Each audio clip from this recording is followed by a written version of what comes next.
The Heat Report by Chat Sports. I am Nic Rohloff coming to you on a Monday morning. Unfortunately, after the Heat just lost their third straight game to the Orlando Magic, it has been a tumultuous week for Miami when it comes to their offense, the rumors surrounding Kyle Lowry. I mean, everything is going poorly. But the main topic of today's show is the fact that a resolution on the point guard Kyle Lowry could be coming sooner than we think, which is music to my ears. But make sure you are subscribed to the channel because I will always keep you updated on the latest Miami Heat trade rumors and news. And as we make a playoff push for that 2024 playoffs starting in April, we will be your number one spot. So hit that sub button because Lowry might be dealt this week. Yes, you heard that correctly because our main man, Era, from the Miami Heat Sun Sentinel, had this to say this morning on Kyle Lowry and his situation. Resolution with the veteran point guard is not only expected by the February 8th trading deadline, but potentially could come as early as this week. So I know it's been reported in the past that Kyle Lowry will be moved on from at the deadline, but I've always been skeptical of this. Why, you ask? Why was I be skeptical? Well, because he's really good friends with Jimmy Butler, and we were also told that the Heat were shopping Kyle Lowry in the offseason. Well, he ended up on the team, and he's still on the team. So I was a little bit worried that the Heat would just keep Kyle Lowry again, save Mickey Arison some money when that $29.7 million comes off the books and they're able to retain Caleb Martin and Haywood Highsmith in free agency, because that is the concern. That is, if you trade Kyle Lowry for someone who still has money on their deal for the next 2 or 3 seasons, it really limits the flexibility you have in the offseason because of Tyler, Jimmy, and Bam's contract and that potential fourth person, to where you could not re-sign Caleb Martin and Haywood Highsmith. And to be honest, I think Caleb's a terrific player. He has been able to get us to the NBA Finals last year, but I don't think I'm holding off trading for a piece that can really elevate this team right now as the fourth best player just because I can't re-sign Caleb Martin and Haywood Highsmith. I just am willing to part ways with those two in order to get a solid or really, really good fourth option in Miami. So let me know what y'all think down in the comment section. Will the Heat trade Kyle Lowry this week? Not before the deadline, this week. Type Y for yes, type N for no. I do want to know what y'all have to say down in the comment section. But obviously, Kyle Lowry has not had a good year with the Miami Heat. He has been horrific as of late, and ready for this? He actually has been outshot by Terry Rozier in the last 2 games. So if you look at the entire month of January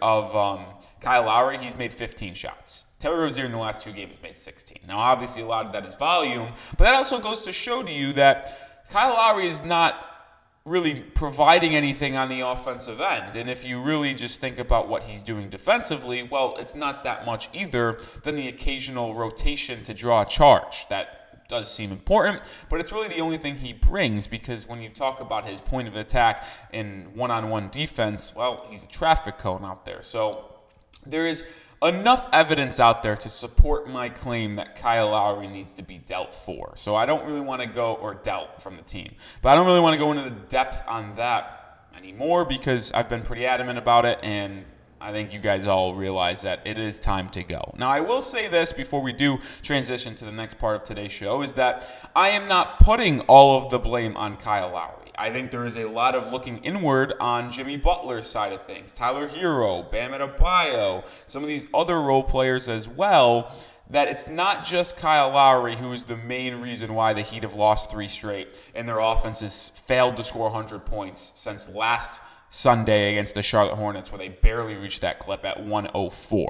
So I'm not putting it all on Kyle Lowry, but there is a little piece of the puzzle that he is a part of. That is the reason why the Heat's offense has really been struggling, right? So I do want to transition into what he could be traded for and kind of some Dejounte Murray stuff as well, because it feels like we're also really close to having a resolution on him.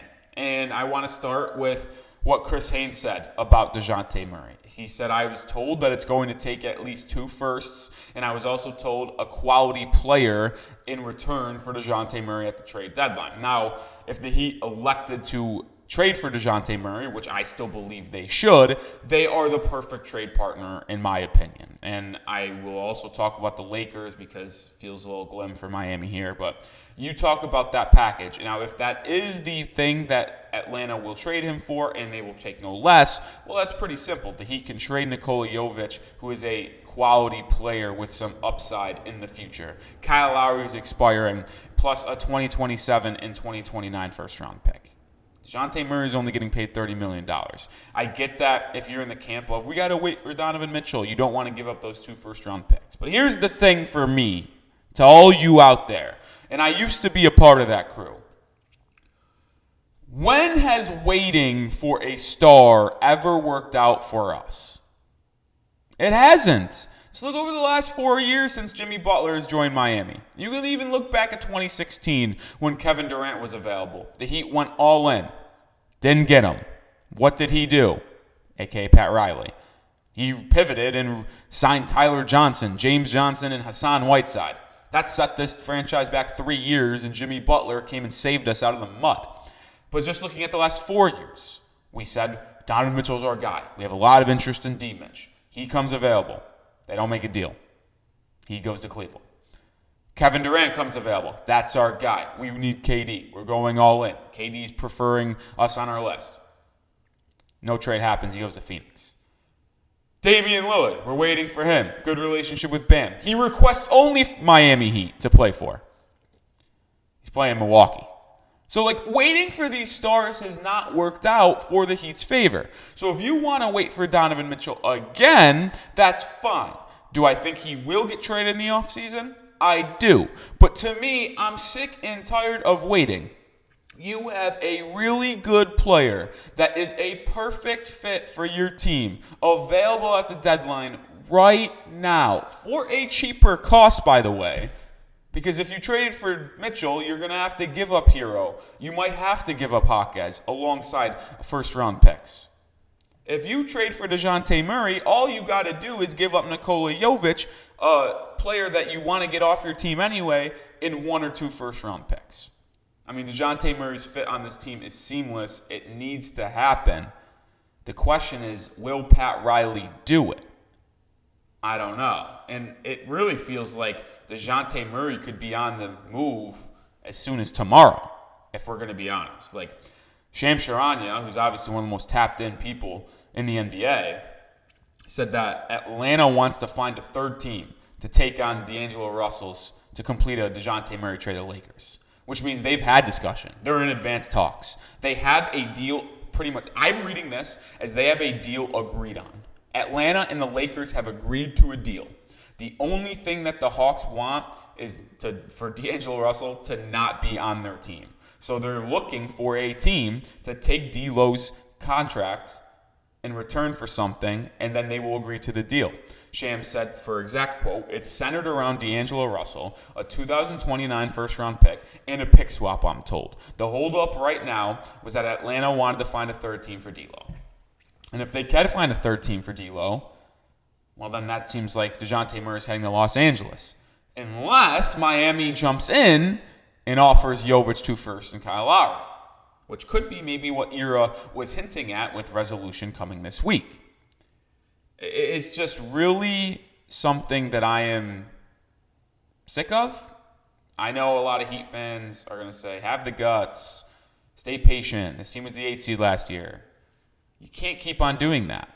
You just simply cannot continue to finish at the bottom 3 in the Eastern Conference and just hope Jimmy Butler turns into Michael Jordan and you make a run.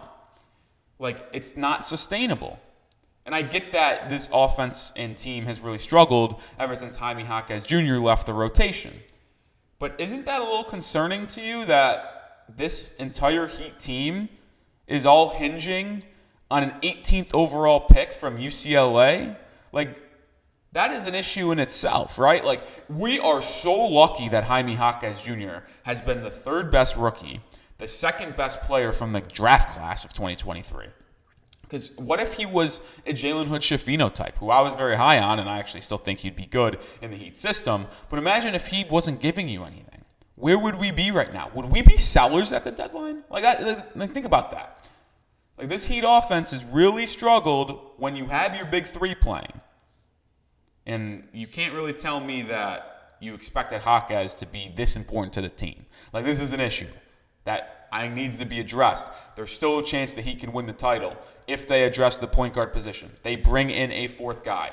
I also think bringing in a guy like Dejounte Murray could lower Tyler Hero's volume, which I think is a good thing. I love Tyler, big fan of Hero's game, one of my favorite players on the team. The fact that he's leading the team in usage rate and field goal attempts, I think is concerning.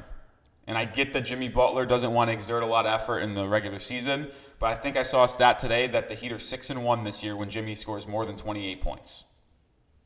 That's why the Heat won in the postseason. And I get maybe that might be a rebuttal for, well, that's why you don't make a rash decision and just wait till the postseason for Jimmy to take over and average 30 a game, so you do go 6-1. But like I said, I don't think it's sustainable. I think Hero might need a little decrease in shot attempts because he's shooting under 40% from the field in the month of January, and he's averaging 19 points a game. I'd also like Bam to start attacking the rim more. If we're just talking about what I want to see the Heat do to improve this offense, Bam has been terrific this year. He's going to be an all-star. But I just think offensively, even though this is maybe his best year ever in his career on offense, is that I think he's settling for too many 10 to 12-foot jumpers, and those are just analytically bad shots. And I don't want to go full analytics and say it's 3 layup or nothing, but talked about this the other day. The Heat's shot distribution, they're the number 1 mid-range shooting team in the league in terms of shot attempts, and they just need to shoot, I think, more threes and attack the rim more often. We get to the line quite a bit, but we need to start finishing around the rim. I think Adebayo's got to start putting more pressure on the rim, get closer, 6-foot, 8-foot right hook shots, start working on the post footwork, because I just think if you rely, in terms of Bam, on 10 to 15-foot fadeaway jumpers, which he's been really good at, but if you rely on that, that is a low percentage shot that isn't worth the value, if you know what I mean. You shoot a 3 on a step back, well, it's worth it because you get 3 points if you make it. But if you're shooting 45% on those step-back mid-ranges, well, some people shoot 45% from 3, right? So the analytical decision-making there is not strong. So I'd like to see Bam attack the rim. That's going to do it for today's video. If you follow me on Twitter, by the way, at Nic_Rohloff, you know I'm in the middle of a hunger strike. Yeah, I tweeted it out. I'm on record saying I am not going to eat food until the Heat win a basketball game again after last night's embarrassing 20-point loss. So hopefully the Heat are able to beat the Grizzlies on Wednesday and I could eat food again that night. That would be nice, but I am going to be fasting until then. So only black coffee and water for me until then. Hunger strike for Rolly. Hunger strike for wins. That's how much it means to me. So make sure you subscribe to the channel because I'm going to keep you updated and bring the passion on a daily basis. We're also going to be live for that game on Wednesday against the Memphis Grizzlies. So hit that sub button, turn on notifications, and join us then because there'll be a lot to talk about. Maybe, just maybe, before then, Kyle Lowry will be off this team.